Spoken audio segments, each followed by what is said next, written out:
Thank you, everybody. So this is the last panel. I think we got 40 minutes, but I'm going to do it in 30. So we'll see. We'll try to find interesting stuff, not the usual blah blah, because we all need to go for lunch. And I know how painful it is for me when I hold Vietnamese on their lunch time. I don't want to go there. When they need to eat, they need to eat.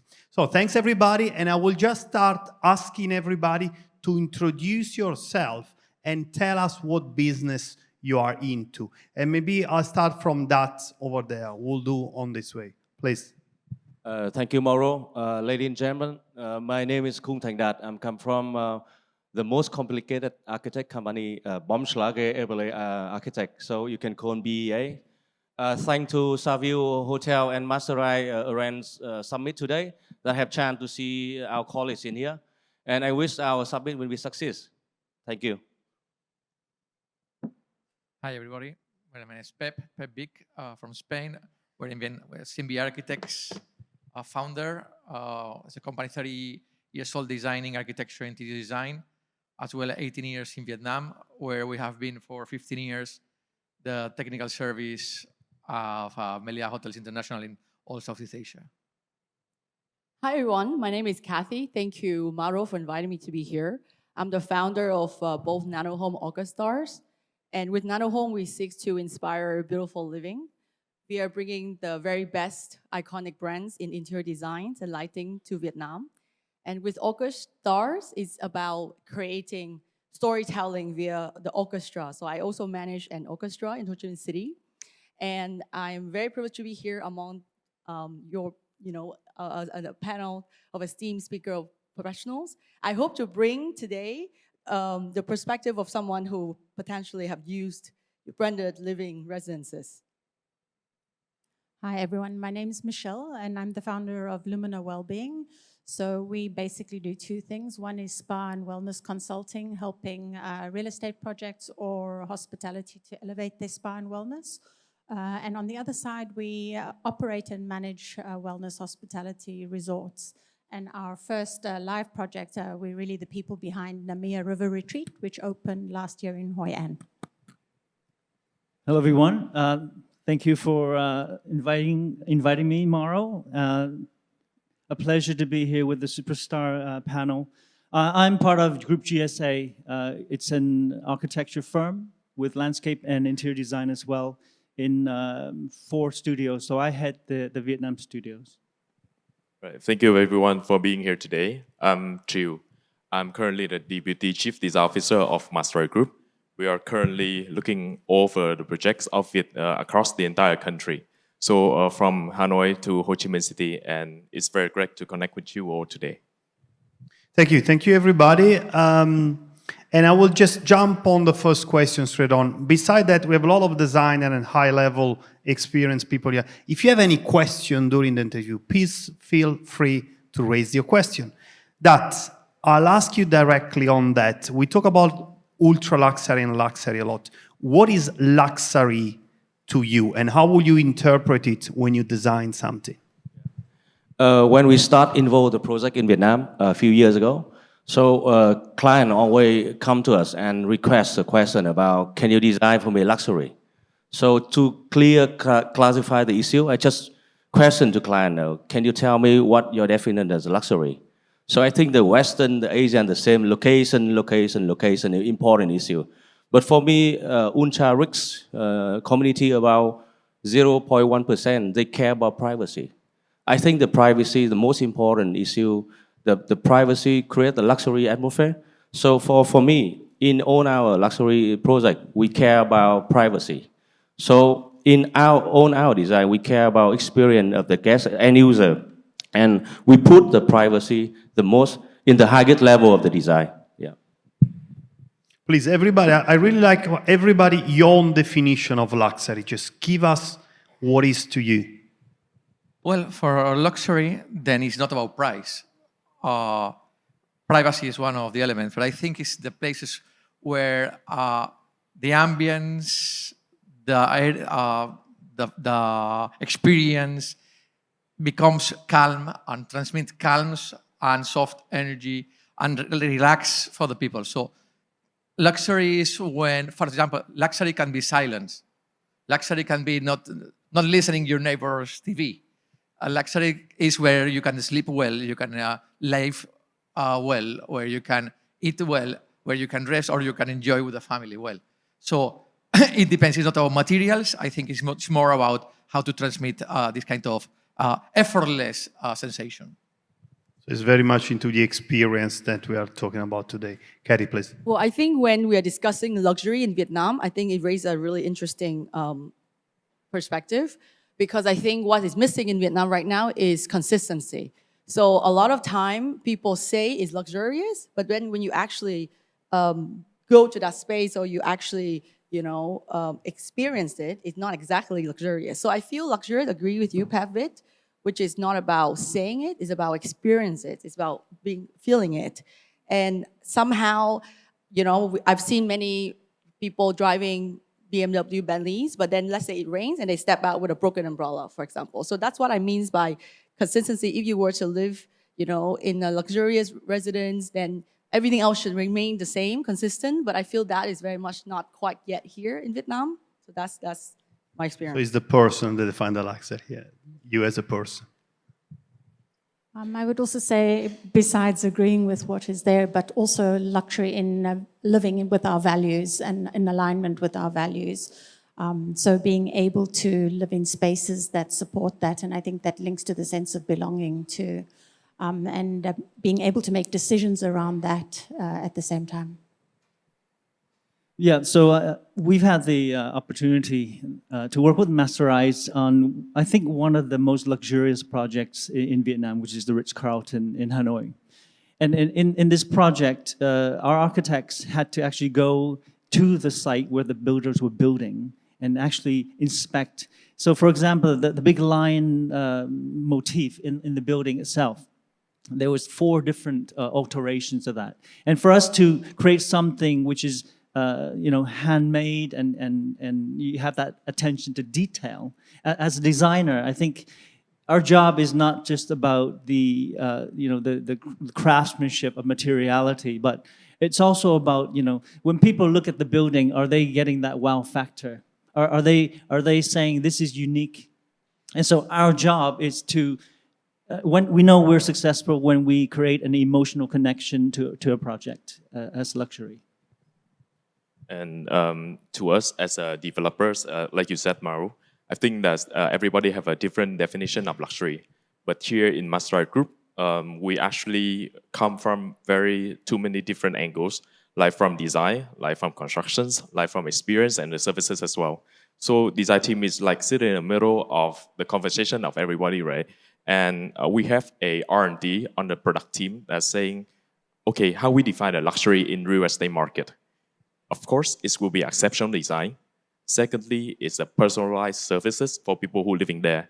Have you ever experienced that people, when you come to a reception lobby, that the staff who actually greet you not because they have to, but they remember you? So this is quite a level of luxuries. And the third thing is the emotional support, and it's help supporting you on the emotional, like say, if you need something and you're sitting at a pool, there will be a person who bringing you the drinks right next to you, right? And the fourth thing that I agree with Katie here, that's about the consistency. This is something that we aim for all of our projects, the consistent between one to another project and go on. So this is the 4 pillars of the definition of luxury that we are aiming for. And just to follow up on this, Jin, maybe on how difficult is then to deliver luxury? And can everybody do it? Or do you need the developer, the designer, the budget, everybody on the same page? And where do you think it failed into this trying to? Yeah, absolutely. In order to... Sorry, we are going unscripted, so this is not question. That's why. So I think when people talk about luxury, there's an issue of authenticity. And yes, all the partners has to be in the same kind of path. I had a meeting yesterday with a client, and we thought we were creating this luxury, but in his mind it's different, because the world, if you moving away from developed countries, the world is looking at what we call quiet luxury. If you look at projects like Amman, yeah, it's very minimal.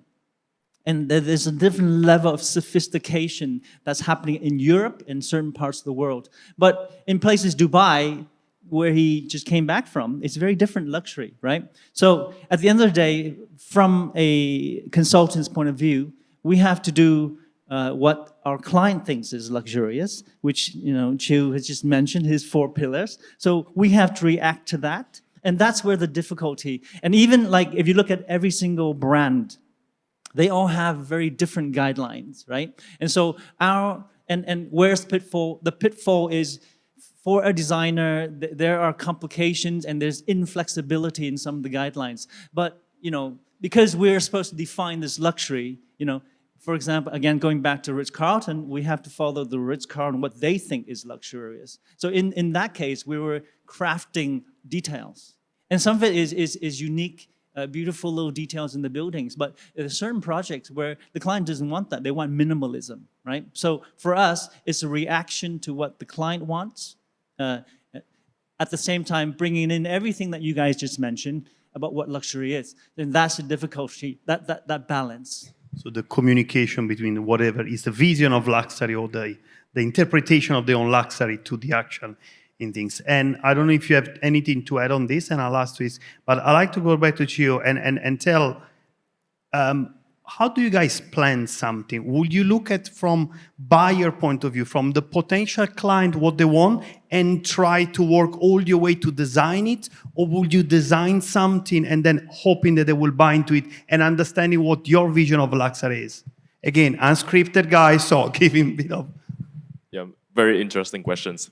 And our client actually is one of our best mentor that they have taught us a lot for the past couple of years when we developed all of our residential projects. And because of that, and in our products and segmentation, we always come back to the customer to ask them what they need and how they feel about our last projects and what they actually need. If they have a family of 2 person and 1 kid, what's the space need to be? What's the extra space? Or if they want to buy a 2-bedroom plus unit, what plus area it should be? So all of that will come to our next project as a return to the customer that will asking them, we develop a project, asking and continue to develop the next project is better than the last one. So the clients are part of this process of development.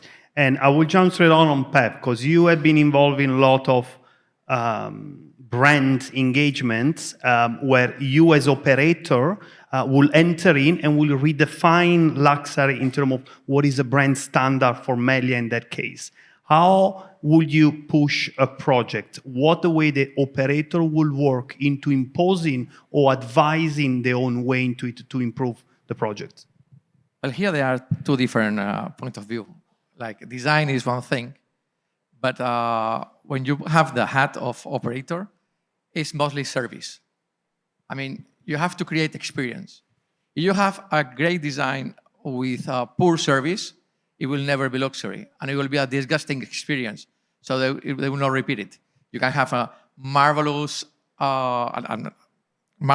design in apartments, but if concierge is not well trained, the experience there is not going to be really like luxury one.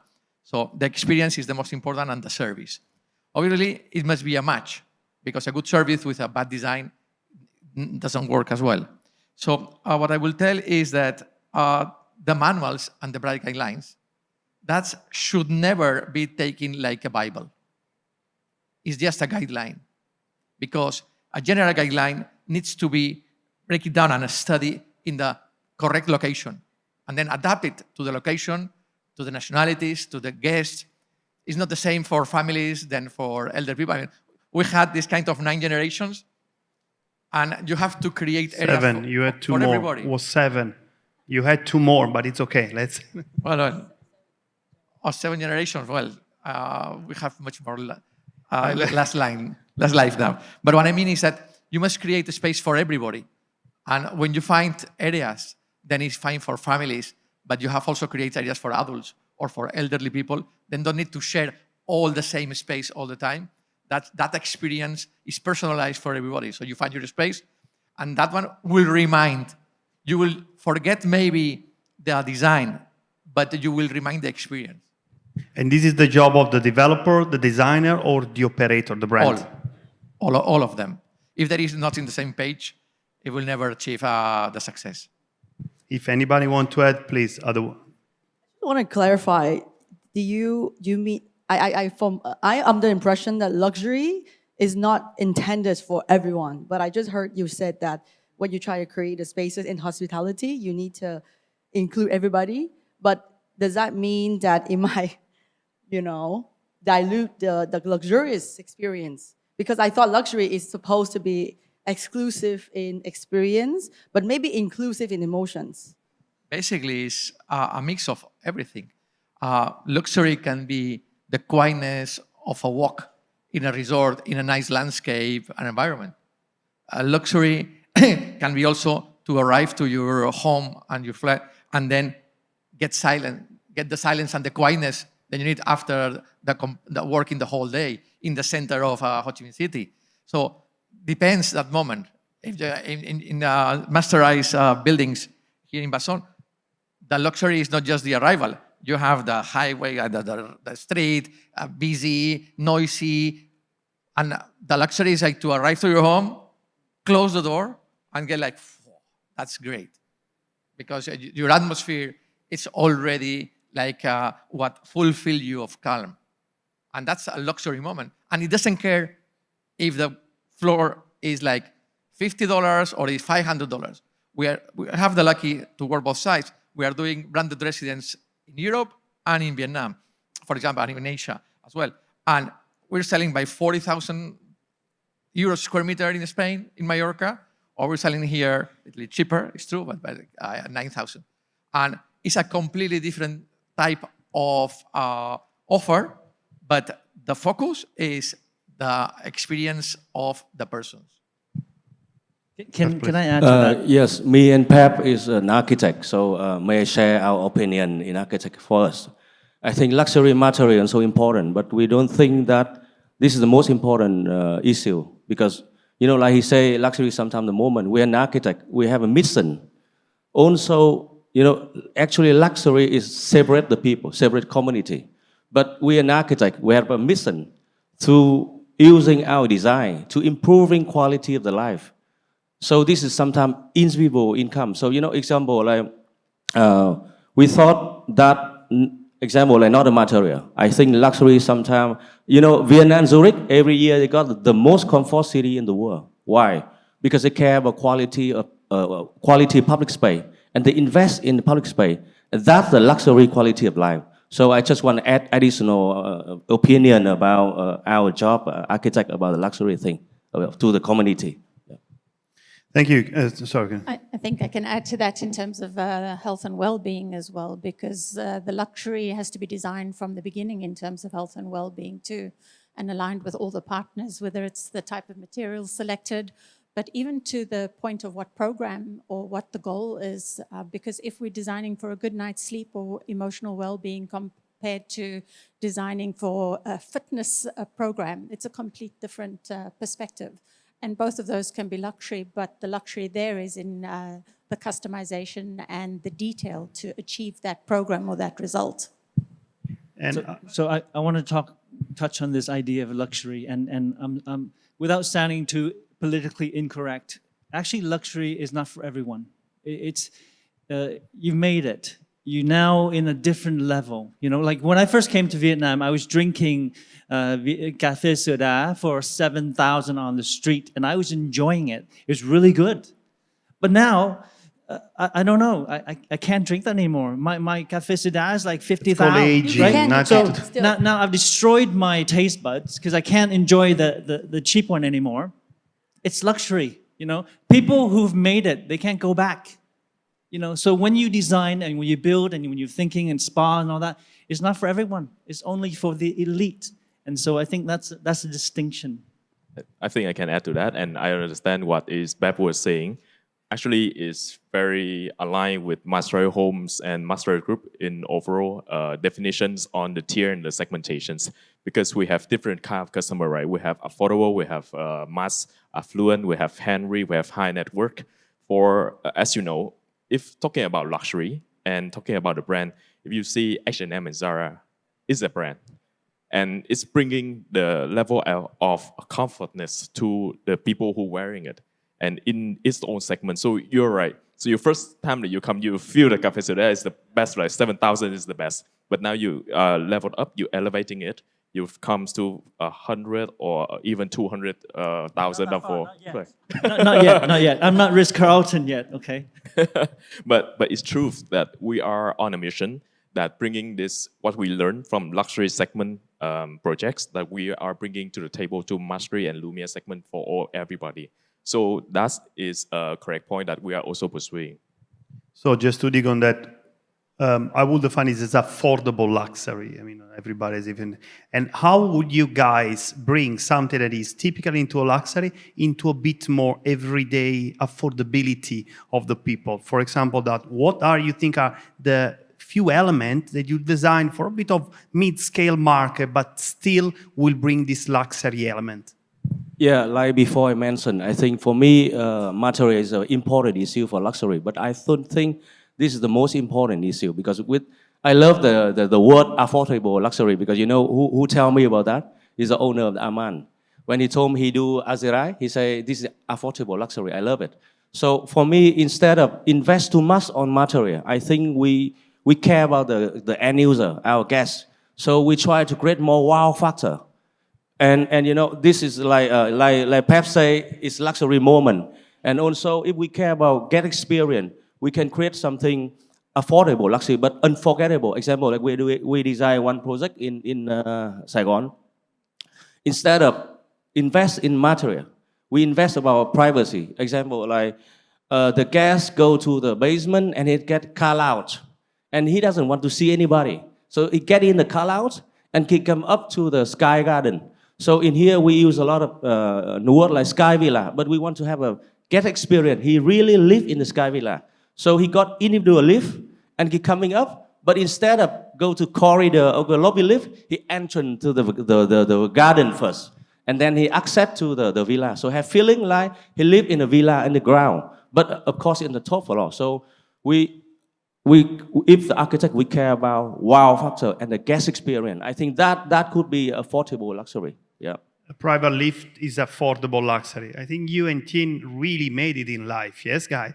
I don't know what's your place. Well, I think that one is already luxury and maybe like going to the ultra luxury currently. For affordable one, basically is it's emotional because affordable luxury is like trying to convince everybody that, okay, we are already arriving there. How to do it in the real side? Well, where the people touch things. You go to the detail. You go to the detail that, okay, nice features in the bathroom, nice handles at the doors, nice kitchen equipment in an apartment. Not a very super expensive thing, but the details that then you are going to see and touch every day several times. That escalate and upgrade the moment. Obviously, that mix with some kind of the main entrance, some details, but you're going to the details for that, not for the huge investment. You don't go to the brand. So you are not creating like guessy features. You're going to look for nice ones, nice details, and nice design. Thank you. Let me talk to the lady. And man, you guys are done. You talk too much. Kari, please. Well, I think sorry, what's your name again? Tien. Wonderful. Because just now we agree, for me personally, luxury is not attainable to the masses, right? So when you're talking to that very niche number of people, then price disappears altogether. It's about what value did they get, the privacy, the legacy, all of that. So to me, luxury means don't forget about price, just value. But I think affordable luxury, on the other hand, is how to deliver a product where the price they're paying maybe is 10,000, but they or just 5,000, but they're getting 7,000. It's not exactly value for money because you're not paying, 2,000. You're paying 5,000. But how to deliver the value more than the price that you're paying? That to me is affordable luxury. I can agree with that too. So I think what we have done with the resorts, we've actually included the wellness in the room rate. And so they're paying the same as a standard luxury resort, let's say. or a pool villa, but they're getting this value of wellness. And what we've seen in other resorts is that perhaps the upsell is only 5 or 10%, but now by including this value and making them feel that they are part of this and everyone is part of this, 100% of guests are actually using it. And they're making decisions around this because it's more aligned with their lifestyle, that they can wake up in the morning and do a yoga class before they go off to do their touring, for example. So I think that is the one thing. And I would say in terms of affordable luxury for wellness, it's anything that connects you back to nature, however we look at that in the design. So how will you bring wellness into a more simple, affordable residential design? What do you think are the elements of wellness that will enter into the design and into the way that people live? Because it's really about a lifestyle, it's really more about all the touch points and being authentic about it. If we're plugging in a spa or a wellness center, it's not going to cut it anymore. So affordability could be even into things like having the nature connection, fresh air, water, lights, just having these fundamentals right so that whatever we add on top of that is authentic. And you think the designer know it and every designer implement it, or still few things should be taught to the market? There are still improvements to be made into the way the wellness is brought into the design in Vietnam. No, I think there's still a lot of opportunity. Even for us, we're often brought in too late. And if you're designing a wellness resort, for example, to bring in a wellness consultant at a later stage, the program that's selected for the client, we need to know the target market. And what program we select impacts everything. It impacts even down to your buffet, for example, what we're going to put on it. Thank you, Tina. I'm going to talk about wellness with you in a moment, how you guys integrate wellness in the project. But Katie, lighting. How important is lighting in a project? And does it impact actually wellness if you look at the light itself? How would you integrate lighting into luxury, into affordable luxury, and into wellness? Well, I think there are two components to that question. First, I think one of the most fundamental definition of interior design is the relationship between light and space. So designing without taking into consideration lighting, I think is a big missing. Therefore, I believe that for all design, all interior design, lighting needs to be a component of it, whether it's affordable luxury, or for the masses. So that's one. And second, about wellness. Lighting is one of those thankless jobs where when it's poorly done, like the light is staring right in my face right now, it's very glaring. I can notice this. But when it's very well done, people think it's the room temperature. They think it's the music. They think it's the white noise. They never really think it's lighting. So it's very important for well-being because it grounds you, it lights you, it guides you. To me, that's lighting. Lighting totally disrupts your circadian rhythm, so you can be totally out of balance in your health and well-being just by the light alone. It will impact your sleep, that you can't sleep well because your whole system is out of sync with harmony and nature. And unfortunately, a lot of time, I've bought apartments in Vietnam in the past, and it's a luxurious high-end apartment. I come in and I have expensive bathroom equipment, floors, marble, lab, and yet lighting is terrible. So hopefully there's something developers in the room and our esteemed panelists could actually address that in future. Theo, this is for you. This is for you. How you guys integrate the wellness and the acoustic and everything? Do you care that enough, or is more just on the floor in marble? Actually, there are three things that if the customer always come back to us on what they need. Firstly is the lighting. Secondly is the sense, the smell. And thirdly is the noise. So the level of feeling of luxury is when you come to your homes and you feel the lights is quite right, it's not bright into your eyes, then you have a sense of, I don't know, maybe Four Seasons or Marriott kind of thing. And you can completely cancel the noise that you have outside from the street. These are the three levels of luxury that Masterise Homes is aiming towards for the apartments and for the residential up top. But for the amenities and for the other uses and for the services, we are offering and we are under a little bit of research on how to enhance the people experience. Let's say, because I think we are experienced the high value apartment already, but for a lower tier. that people still need to go to meet maybe the shipper every day to collect the package, and you're not home, they just leave it there. So just in terms of having a place, have a parcel room, have a people who are taking care of your stuff, is a form of luxury. And what we can bring in from our experience from a luxury project is we can narrow down and we can rearrange all of the back of house services rooms in order to make the distance travel of the staff shorter. People travel from one amenities to another shorter, and making their experience elevated. To us, and together with the affordable luxury is the way how to we intelligently elevate the design. It's not copy whatever the material is from the luxury segment. Like the function of this floor is because it's dark, to highlight the people who are sitting here. Imagine if we cast out with 24 karat gold, it's do nothing. It's just a glare on the entire stage. So this is truly the experience, and this is truly the pillars that we are going after. Thank you.